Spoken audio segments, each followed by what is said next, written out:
عام لوگ سمجھتے ہیں کہ ان کا تعلق کوئی بیرونی حالات سے ہوتا ہے جس کی وجہ سے لوگ سوسائڈ کے بارے میں سوچتے ہیں. یہ بات درست نہیں ہے. شاید ہی کوئی ایسا سوئسائڈل تھاٹ رکھنے والا ہو کہ جس کے بیرونی حالات کی وجہ سے اسے یہ خیال آتا ہو. لیکن حقیقت میں 90% لوگ جو سوسائڈ کی طرف بڑھتے ہیں, سوسائڈل اٹیمپٹس کرتے ہیں, ان کے پیچھے یا تو اینڈوجینس ڈپریشن ہوتی ہے یا پھر بائیپولر کا ڈپریشن والا حصہ ہوتا ہے. سو آپ یوں سمجھیں کہ دنیا میں 10 لاکھ لوگ ہر سال خودکشی کرتے ہیں, جبکہ 5 لاکھ لوگ ایسے ہیں جنہیں دوسرے جان سے ختم کر دیتے ہیں. تو جن 10 لاکھ لوگوں میں خودکشی ہو جاتی ہے کامیابی سے, جو کہ ایک بہت بڑی ناکامی ہے, تو یہ بھی ایک چھوٹی سی ریشو ہے, کیونکہ آپ یوں سمجھیں کہ تقریباً 2 کروڑ لوگ خودکشی کی اٹیمپٹ کرتے ہیں, تو ان میں سے 10 لوگ خودکشی کو مکمل کرتے ہیں. باقی جو بہت بڑی تعداد ہے 1 کروڑ اور 90 لاکھ لوگ, وہ خوش نصیبی سے وہ بچ جاتے ہیں اور ان کو کوئی نہ کوئی مدد بعد ازاں مل جاتی ہے اور وہ پھر دوبارہ زندگی کی دوڑ میں رواں دواں ہو جاتے ہیں. یہ ایک مکمل قابل علاج مرض ہے, اور اس کے علاج کے لیے آپ کو اپنے فیملی فزیشین سے رابطہ کرنا چاہیے, اور وہ اگر مناسب سمجھے گا تو آپ کو سائیکیٹرسٹ کے پاس بھیجے گا. ڈاکٹر صاحب آپ نے بہت ہی بہتر طریقے سے بتایا. 2-4 سوالات اور بھی میرے ذہن میں اسی ضمن میں ڈپریشن کی بات سے آ رہے ہیں. کیا ڈپریشن میں جو ہے کوئی انفیریورٹی کمپلیکس ہوتا ہے, کوئی احساس کمتری ہوتا ہے شخص میں, کوئی گلٹ انڈیوس ہوا ہوتا ہے, کوئی ٹاکسک شیم ہوتی ہے, یا پھر جو ہے کوئی اس قسم کی چیز ہوتی ہے, سیلف اسٹیم کی کمی ہوتی ہے؟ نہیں, ڈپریشن سے پہلے یہ سب کچھ نہیں ہوتا. ڈپریشن کے نتیجے میں ایسا سب کچھ ہوتا ہے جو آپ نے کہا. شیم بھی ہوتی ہے, ٹاکسک شیم ہوتی ہے, بہت زیادہ اپنا آپ برا لگتا ہے. تو یہ ایسا ڈپریشن کا نتیجہ ہے. اور کس قسم کی ڈپریشن میں آپ مبتلا ہیں اس پہ بھی بہت اس کا انحصار ہے. جیسے بائیپولر ڈس آرڈر میں جب ڈپریشن ہوتی ہے تو اپنا آپ بہت کم تر لگتا ہے, لیکن جب آپ اوپر کے فیز میں ہوتے ہیں, مینک فیز میں ہوتے ہیں, تو پھر آپ بہت گرینڈیوز ہوتے ہیں, پھر آپ بہت دیالو ہو جاتے ہیں, پھر آپ بہت بڑے مغل اعظم ہو جاتے ہیں, پھر آپ کو سب کچھ لگتا ہے کہ میں آسمان پہ اڑ رہا ہوں. سو جیسے کہ ڈپریشن کے بارے میں ہم فکر مند ہو جاتے ہیں بہت جلدی, تو ایسا ہی ہمیں وہ جو غیر معمولی خوشی ہو رہی ہوتی ہے کبھی کسی سچویشن میں, تو اس کے بارے میں بھی فکر مند ہونے کی ضرورت ہے. اگرچہ ابھی تک کوئی مریض شاید کسی ڈاکٹر کے پاس نہ گیا ہو جس نے جا کے یہ کہا ہو کہ ڈاکٹر صاحب میں بہت خوش ہوں, میرا کچھ کر لو. تو لیکن لوگ جاتے ہیں اور کہتے ہیں کہ مجھے ڈپریشن ہے تو میرا کچھ کر لیں, لیکن اصل میں جو بے پناہ خوشی ہے جس کے پیچھے کوئی بنیادیں نہیں ہوتی, تو وہ بھی بیماری کا اہم حصہ ہے. اور اس پر توجہ دینی چاہیے اہل خانہ کو بھی, کہ اگر کوئی شخص بہت دیالو ہو رہا ہے اور پیسے بانٹ رہا ہے لوگوں میں, اور آسمان پہ اڑ رہا ہے, اور لمبے لمبے منصوبے بنا رہا ہے, لمبی لمبی چھوڑ رہا ہے, تو آپ سمجھ لیں کہ یہ گرینڈیوز فیز ہے. اور اگر عملی طور پر اس بندے کی زندگی میں کوئی بھی تعمیری کام مکمل نہیں وہ کر پاتا, لیکن باتیں بہت ہیں, تو پھر آپ سمجھ لیں کہ یہ بیماری کی صورتحال ہے. اسی کو کہتے ہیں آسمان و زمین کے کلابے میں لانا. ڈاکٹر صاحب ہمارے پاس ان باکس میں بھی سوال ہے اور دیگر بھی سوال آ رہے ہیں, اور میں یہ بھی کہوں گا کہ اگر کوئی ہمیں سوال کرنا چاہے, کوئی سوال بھیجنا چاہے, تو ہمارا نمبر نوٹ کر لیجئے. بلکہ سوال کیا, اگر آپ فون پہ بات کرنا چاہیں تو ہمارا نمبر نوٹ کیجئے 0334 9777666. آپ ہمیں کال کر سکتے ہیں, لائیو کال کر سکتے ہیں 0334 9777666. اردو پوائنٹ پر آپ فی الحال کال کیجئے, ڈاکٹر صداقت علی آپ کے سوال کا جواب دیں گے, آپ کی کال کا جواب دیں گے. یہاں پہ ان باکس میں جو مسئلہ ہمارے سامنے ہے, یہ مسئلہ ایک خاتون نے بھیجا ہے, نام ان کا ہے بانو خاتون. کہتی ہیں کہ ان کے 3 بچے ہیں, 19 سال کا بیٹا ہے, 17 سال کی بیٹی اور 15 سال کا بیٹا. 3 بچوں میں سے ایک بہت ہی مشہور ریپیوٹڈ یونیورسٹی میں زیر تعلیم ہے, اور جو دوسرے دونوں چھوٹے بچے ہیں وہ لاہور کے اعلیٰ ترین اسکول میں زیر تعلیم ہے. تعلیم میں بھی ٹھیک ہیں, مگر جو بات انہیں پریشان کرتی ہے وہ یہ ہے کہ ان تینوں بچوں کا رویہ ڈرگز یعنی منشیات یعنی کہ شراب اور الکوہل کے بارے میں موافقانہ ہے. گو کہ فی الحال ان کو کوئی ایسی رپورٹ, ان کی والدہ کو کوئی ایسی رپورٹ نہیں ملی کہ ان کے بچوں نے ڈرگز کا استعمال کیا ہو, مگر ان کے دوستوں میں سے اکثر ایسے ہیں جو چرس پیتے ہیں اور اس طرح کی دیگر ہلکی پھلکی نشے استعمال کرتے رہتے ہیں. وہ سمجھتے ہیں کہ یہ کوئی خاص نشے نہیں، ہلکے پھلکے نشے ہیں. اس پر ترا یہ کہ ان کے والد، چچا، ماموں اور دیگر جو عزیز ہیں وہ بڑے بڑے اعلیٰ حکومتی عہدوں پر فائز ہونے کے ساتھ ساتھ کامیاب لوگوں میں شمار بھی ہوتا ہے ان کا، مگر وہ شراب پینا کچھ معیوب نہیں سمجھتے. ویکینڈز پر اور شادی بیاہ یا مہندی کے فنکشن پر ریلیکسیشن کے لیے، انٹرٹینمنٹ کے لیے سوشل ڈرنکنگ کرتے ہیں اور اس طرح سے الکوہل کے دور چلتے رہتے ہیں. بانو خاتون یہ چاہتی ہیں کہ ان کے تینوں بچے اپنے بڑوں کی طرح زندگی میں کامیاب اور ممتاز تو ضرور ہوں مگر نشے سے دور رہیں. اس کے لیے ڈاکٹر صداقت آپ کوئی قابل عمل مشورہ دیں، بچوں کو کیسے ان قباحتوں سے دور اور پرے رکھا جائے. بہت بڑا مسئلہ ہے. آج کل جہاں بھی جاتے ہیں لوگ یہی پوچھتے ہیں، اور آپ نے پچھلے دنوں ٹیلی ویژن پہ رپورٹس بھی دیکھی ہوں گی جس میں بتایا جاتا ہے کہ اچھی بلی مشہور و معروف یونیورسٹیوں میں طلباء ڈرگز اور الکوہل کا شغل کرتے پائے جاتے ہیں، اور اس بارے میں بڑی تشویش پائی جاتی ہے. اور دیکھا جائے تو ساری سوسائٹی میں بھی آپ کو اشرافیہ میں شراب کا استعمال اور ڈرگز کا استعمال اور پارٹی، آل نائٹ پارٹی کا رجحان بہت نظر آتا ہے. اور لوگ سمجھتے ہیں کہ اگر کامیابی حاصل کر کے روپیہ پیسہ کما کے انہوں نے ڈرگز بھی نہیں کی تو پھر پارٹی تو بنتی ہے.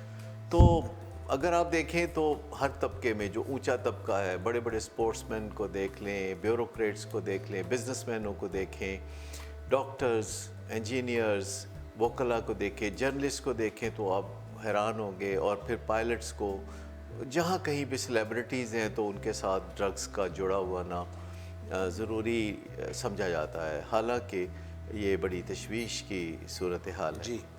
ایسے حالات میں ایک ماں جی. جو ایک خوشحال گھرانے سے تعلق رکھتی ہے، جس کے 3 بچے ہیں اور وہ درسگاہوں میں جاتے ہیں اور مقصد ان کا اعلیٰ تعلیم ہے، اور وہ بچے کوئی ڈرگس سے اور الکوہل سے کوئی الرجی ان کو نہیں ہے، کوئی وہ برا نہیں لگتا، ان کے دوست کرتے ہیں، اور جب ماں ذکر کرتی ہے تو وہ کہتے ہیں ماں کیا ہے، یہ کوئی بڑی بات نہیں ہے، یہ تو ہوتا ہی رہتا ہے.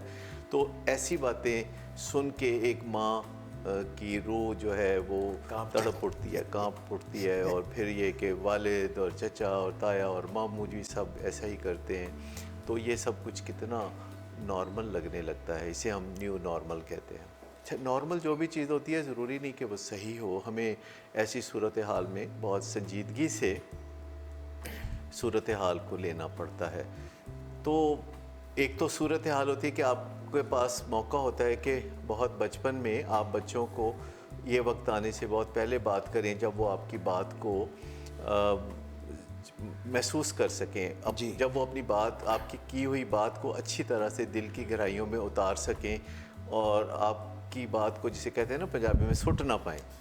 مطلب وہ ایک چھوٹی عمر میں آپ بچوں سے بات کرتے ہیں جب بچے ہاں جی کرتے ہیں، لیکن جب وہ ٹین ایجر ہو جاتے ہیں، اسکول کالج اور یونیورسٹی میں جاتے ہیں، تو پھر انہیں ماں باپ ویسے ہی تھوڑے آرڈینری سے کم پڑھے لکھے لوگ لگنے لگتے ہیں. تو ایسی صورتحال میں ان سے بات کرنا پھر ذرا تھوڑا ٹرکی ہو جاتا ہے. پھر ایک وقت آتا ہے کہ جب بچے ڈرگز میں مبتلا ہو جاتے ہیں، ان کا برا حال ہو جاتا ہے، تو پھر اس کو صورتحال کو کیسے سنبھالے. تو یہ سب مختلف ہے. مجھے بچپن کی ایک بات یاد آ رہی ہے جو میں یہاں بتانا چاہوں گا. میں 8-9 سال کا ہوں گا اور میں اپنے ننہال میں گیا ہوا تھا وہاں چند دن رہنے کے لیے. تو میری جو نانی اماں ہیں وہ ایک دن مجھے آ کے وہ بازو سے پکڑ کے لے گئی باہر، کے چلو باہر ٹہلتے ہیں، مجھے تم سے کچھ باتیں کرنی ہے. تو باہر لے جا کے، گھر کے اندر ہی وہ باغ تھا. میرے ننہال کافی رچ لوگ تھے اور وہاں صورتحال ایسی تھی کہ وہ مجھے لے کے تو باغ میں جا کے بینچ پہ بیٹھ گئیں اور مجھے کہنے لگیں بڑے آرام سے میرا نام لے کے. مجھے وہ پیار سے وہ میرے نام کو بگاڑ کے کہتی ہوتی تھی چھاکو. کہتے چھاکو، میں تمہیں بڑے غور سے دیکھتی رہی ہوں اور تم بہت اچھے ہو، تم جو بھی کرو گے بہت اچھا کرو گے، تم بڑے کامیاب رہو گے، تم جس کام کو بھی کرنا چاہو گے تم کر لو گے. تو میں ایسے ہی آنکھیں ان کی طرف کر کے غور سے دیکھنے لگا کہ یہ کیا کہنا چاہ رہی ہیں.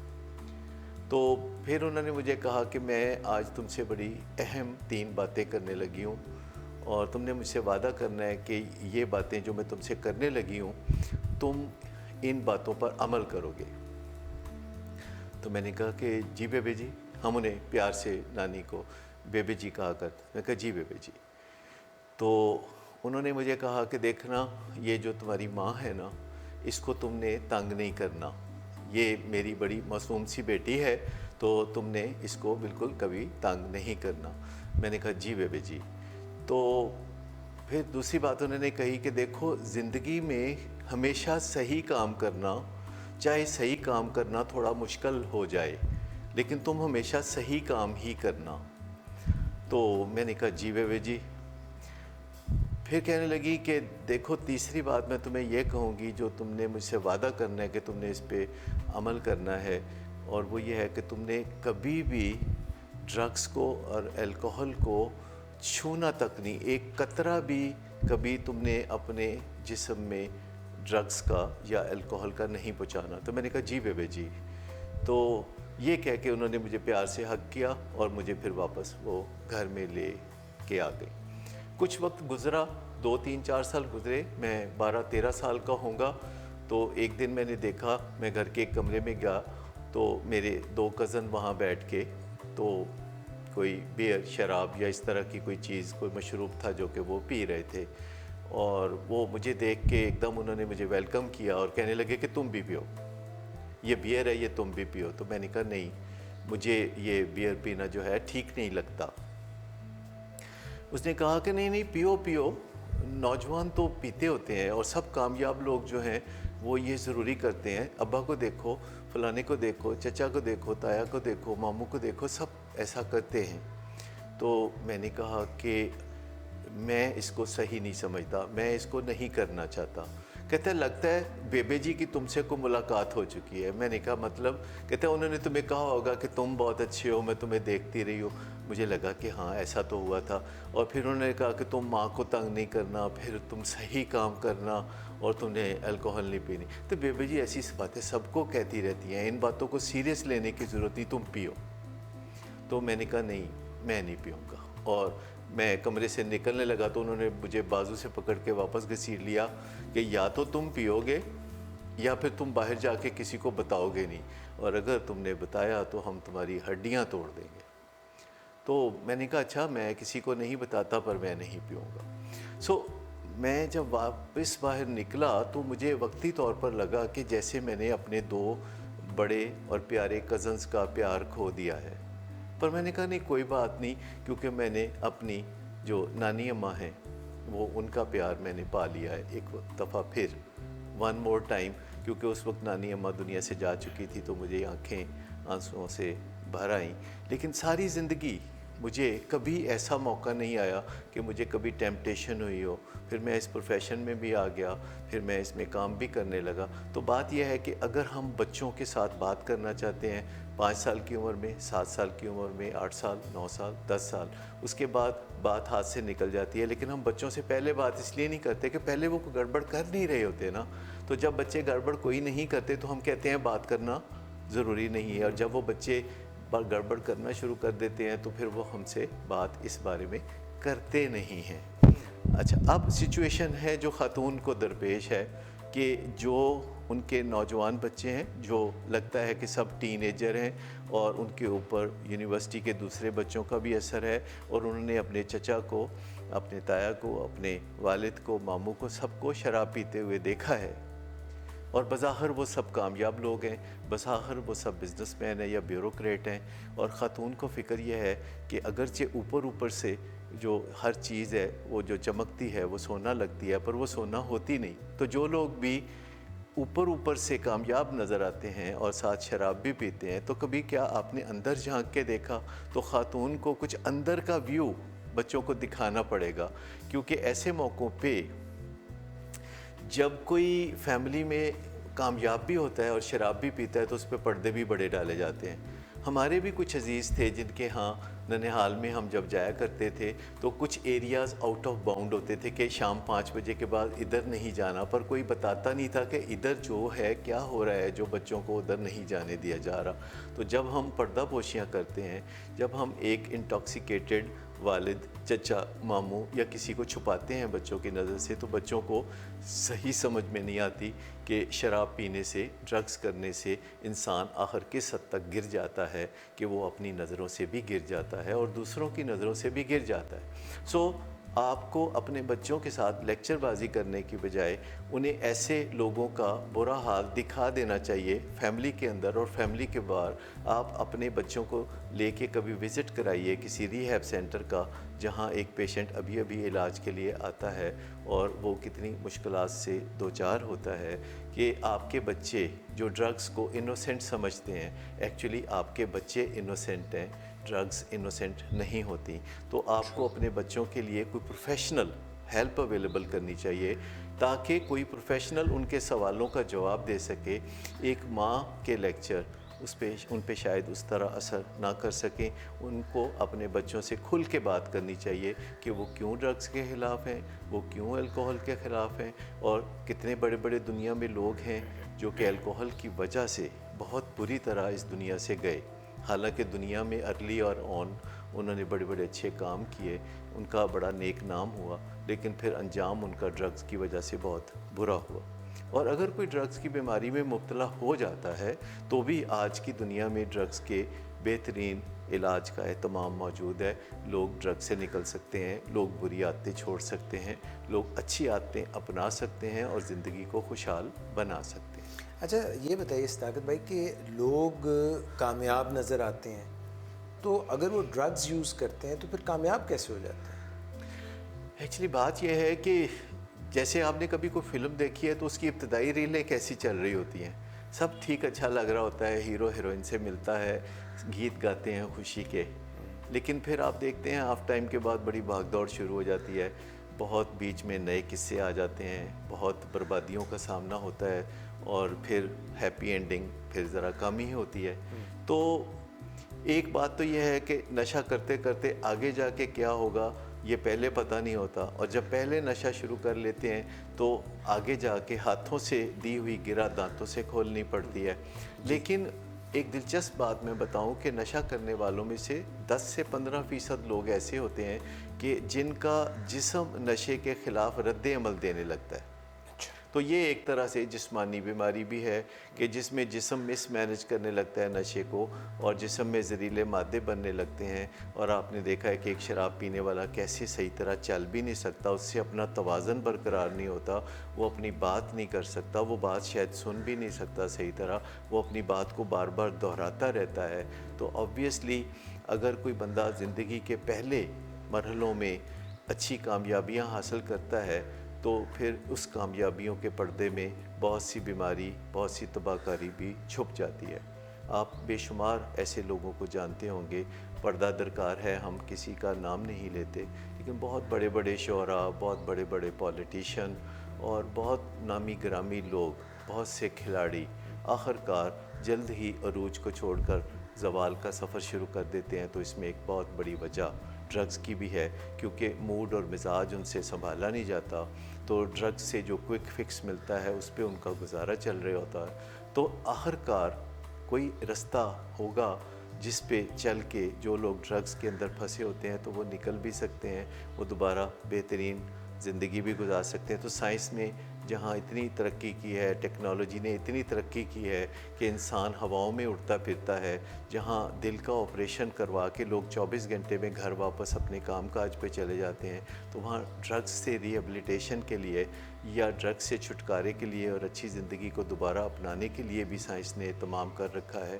ذرا آپ دیکھیے تو صحیح، جب آپ کسی ٹھیک جگہ جھانک کے دیکھتے ہیں تو آپ کو اپنے سوالوں کے جواب مل جاتے ہیں، آپ کو اپنے مسائل کے سلوشن مل جاتے ہیں. 2 سوال اور اسی ضمن میں، فلموں میں اکثر جو ہے کمیڈین وہ دکھایا جاتا ہے. ایک ہندوستان کی فلموں میں ایک کمیڈین تھا، ان کا نام ہی جانی واکر تھا، جو کہ ایک برانڈ نیم ہے. تو یا تو کمیڈین دکھا دیتے ہیں کہ کوئی بڑا ہنسی خوشی اور لوگوں کو ہنسا رہا ہے اور یہ ہو رہا ہے، اچھا، یا پھر اس کو یولوجائز کر دیتے ہیں، ہیرو کو جو شراب پی رہا ہے وہ بڑا بیچارہ دکھی ہے، اس نے شراب میں نشے میں غرق کیا ہے، جبکہ اس کی دوسری جانب کوئی چرس پیتا ہے، کوئی ہیروئن استعمال کرتا ہے، اس کو کبھی ہیرو نہیں دکھاتے۔ دیکھیے پہلی بات تو یہ ہے کہ تاریخی طور پر شراب کا نام جڑا ہوتا ہے بہت بڑے بڑے لوگوں سے، اور جب کوئی چھوٹا نام کسی بڑے نام سے جڑ جاتا ہے تو وہ بھی گلیمرائز ہو جاتا ہے۔ جب آپ بڑے بڑے لوگوں کے بارے میں سنتے ہیں، جب آپ چرچل کے بارے میں سنتے ہیں کہ وہ شراب پیتا تھا، تو آپ کو شراب کوئی اچھی چیز لگنے لگتی ہے، لیکن چرچل کی وجہ شہرت تو شراب نہیں تھی، آپ وجہ شہرت دیکھتے ہیں۔ مرزا غالب کے بارے میں ہے کہ وہ بہت شراب پیتے تھے، لیکن ان کی وجہ شہرت شراب پینا نہیں ہے، تو ہمیں دیکھنا چاہیے کہ کسی کی وجہ شہرت کیا ہے۔ اسی طرح اور بھی بڑے بڑے شاعر نامی گرامی نام ذہن میں آتے ہیں، ہم عزت کرتے ہیں بزرگوں کی، پردہ رکھتے ہیں تو بات نہیں کرتے، لیکن سچی بات یہ ہے کہ بہت اچھے لوگوں کا برا انجام ہوتے ہم نے دیکھا۔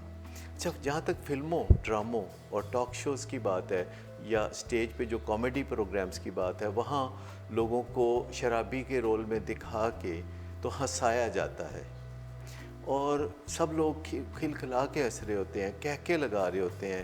ابھی پچھلے دنوں بھی میں دیکھ رہا تھا انڈیا پہ ایک کامیڈی شو پہ ایک ڈاکٹر جو کہ کامیڈین بھی ہیں اور سٹینڈ اپ کامیڈی بہت اچھی کرتے ہیں، تو وہ رول پلے کر رہے تھے ایک شرابی کا اور ہنسا رہے تھے، اور میں سوچ رہا تھا، چونکہ میرا واسطہ بے شمار ایسے لوگوں سے پڑتا ہے جو شراب کی بیماری کی وجہ سے سارا خاندان تڑپتا ہے، تو میں سوچ رہا تھا کہ یہ جو ہال میں بیٹھے ہوئے لوگ کہکے لگا رہے ہیں ان کی حرکتوں کی وجہ سے، کہ ان سے چلا نہیں جا رہا، ان سے بولا نہیں جا رہا، اور وہ عجیب و غریب لطیفے پیدا کر رہے ہیں اپنی حرکات و سکنات سے، اور یہ لوگ بڑے خوش ہو رہے ہیں۔ تو یہاں اس وقت جو لوگ میرے کلائنٹس ہیں جن کے فیملی میں ایک شراب کا مریض ہے، جس کی وجہ سے سارا خاندان جو ہے وہ اذیت میں مبتلا ہے، تو وہ کیا سوچ رہے ہوں گے؟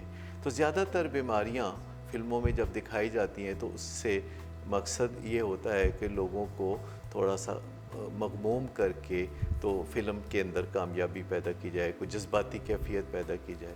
لیکن جب ہم نشے کی بیماری کو دکھا کے لوگوں کو ہنسانے کی کوشش کرتے ہیں تو یہ ایک غیر سنجیدہ رویہ ہے جو کہ ہم کسی بیماری کے بارے میں اختیار کرتے ہیں، اور ہمیں اس سے اجتناب کرنا چاہیے۔ یہ ایک بیماری ہے جس سے لوگوں کے گھروں کا سکون چھنتا ہے، اور ہم اس کو اپنی تفریح کا ذریعہ بنائیں تو اس سے کوئی اویئرنیس نہیں پھیلتی۔ یہ سیریس ایشو ہے، یہ کوئی ہنسی مذاق ٹھٹھا نہیں، ان لوگوں کے لیے جو خاص طور پہ فیملیز اس سے ایسے کسی شرابی سے جڑی ہوتی ہیں، جو کسی بسیار خور سے جڑی ہوتی ہیں، جو کسی بلانوش سے جڑی ہوتی ہیں۔ آئی بیگ یو پارڈن۔ جلال رشید، فریفوئی، کاشف کامران اور پرنس ایم ارشاد، حسن علی، اور جناب بہت سارے دوست جو ہیں وہ فون یہ یہاں پہ میسج کر رہے ہیں۔ احتشام الحق عباسی، اچھا فون کالز بھی بیچ میں آ رہی تھیں، مگر جب آپ بات کر رہے تھے تو کیونکہ اتنا اہم میسج تھا اور میں چاہ نہیں رہا تھا کہ اس کا تسلسل ٹوٹے، کیونکہ اس موضوع پر آپ کی جو بات چیت ہے اس کے پیچھے آپ کا وسیع 40 سال کا تجربہ ہے، اور میں چاہ رہا تھا کہ لوگوں میں یہ ایک بار بات جو ہے پورے مربوط طریقے سے پھیل جائے۔ ہم یوں بھی کر سکتے ہیں کہ فون کال ہم پروگرام کے آخری 10 منٹ میں لے لیا کریں، تو آئندہ ہم کوشش کریں گے کہ فون کالز بھی ضرور رہیں، اور اگر آج کچھ وقت بچا ہے تو آپ فون کال ہے تو ضرور۔ جی، اب تو جو ہے مجھے ادھر سے اشارے آ رہے ہیں کہ اب وقت ختم ہوا چاہتا ہے۔ رابعہ زیدی ہیں ہمارے ساتھ، گلفام ہیں، محسن نواز ہیں، ارسلان سلیم، فریفوئے once again, Mohsin Nawaz once again, Asad Aslam, ایچ نواب زادہ بھی ہیں ہمارے ساتھ، اور اس طرح بہت سے اور لوگ بھی ہیں۔ سفیناز، یہ ویسے ایک برانڈ بھی ہے۔ ڈاکٹر صاحب کہا جاتا ہے کہ نفرت گناہ سے کرو، گناہ گار سے نہ کرو، تو یہ وہی والی بات ہے کہ اگر کوئی شراب پیتا ہے تو آپ تو یہی کہتے ہیں کہ شراب جو ہے وہ کریکٹر کی نہیں بلکہ اس کے اندر ایک بیماری ہے۔ It is not a defect of character. جی، تو بہت شکریہ ڈاکٹر صاحب ونس اگین، آپ نے بہت ایکسپلین کیا، اگرچہ اس سوال کی وجہ سے ہم نے ڈرگز کی بات کی، الکوہل کی بات کی، تو ان کا بھی بانو خاتون صاحبہ کا بھی بہت شکریہ کہ آپ نے ہمیں یہ سوال پوچھا. ڈاکٹر صداقت once again thank you very much. You talked about depression, you talked about alcoholism, you talked about prevention of drugs in youth. Thank you very much sir.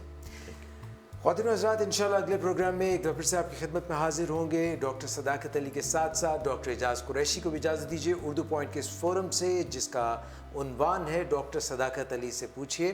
تو انشاءاللہ نیکسٹ سیٹرڈے آپ سے ملاقات ہوگی. اپنا بہت خیال رکھیے گا. اللہ حافظ.